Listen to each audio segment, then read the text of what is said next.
चलिए आज हम लोग देखते हैं गति संबंधी समीकरण। तो गति संबंधी समीकरण हमारा 3 होता है बाबू। यहाँ से प्रश्न भी आती है कि पहला समीकरण कौन होता है, जो आप लोग को ध्यान देना है। तो v बराबर u प्लस ए टी होता है।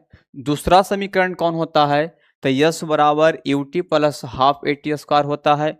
तीसरा समीकरण कौन होता है, तो वी स्क्वायर बराबर यू स्क्वायर प्लस 2as होता है। दूसरा प्रश्न रेलवे का यही पूछा हुआ है कि बताइएगा कि पहला समीकरण से हमें क्या दर्शाया गया है। तो गति का पहला समीकरण हमें वेग और समय को बताती है। गति का दूसरा समीकरण हमें विस्थापन और समय को बताती है। गति का तीसरा समीकरण हमें वेग और विस्थापन को बताती है। याद रखने का सबसे अच्छा तरीका यह है कि जिसमें भी अगर v और u प्रारंभिक वेग और अंतिम वेग दोनों दिया हुआ रहेगा, वो वेग को दर्शाएगा। और जिसमें एक भी दिया हुआ है एक नहीं दिया हुआ है, तो वो ए से आपको कोई मतलब नहीं रखना है। यहाँ पर देखिए यस विस्थापन नहीं है, तो ये वेग और समय को दर्शा रहा है, क्योंकि v और u दोनों दिया हुआ, समय दिया हुआ है।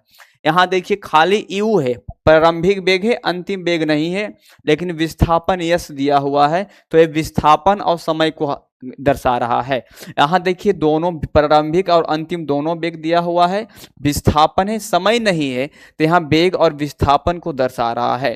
दूसरा महत्वपूर्ण प्रश्न आपसे पूछेगा, अगर किसी वस्तु को नीचे से ऊपर फेंकेंगे तो उसका वेग या कुछ पूछेगा तो माइनस जी का प्रयोग करेंगे।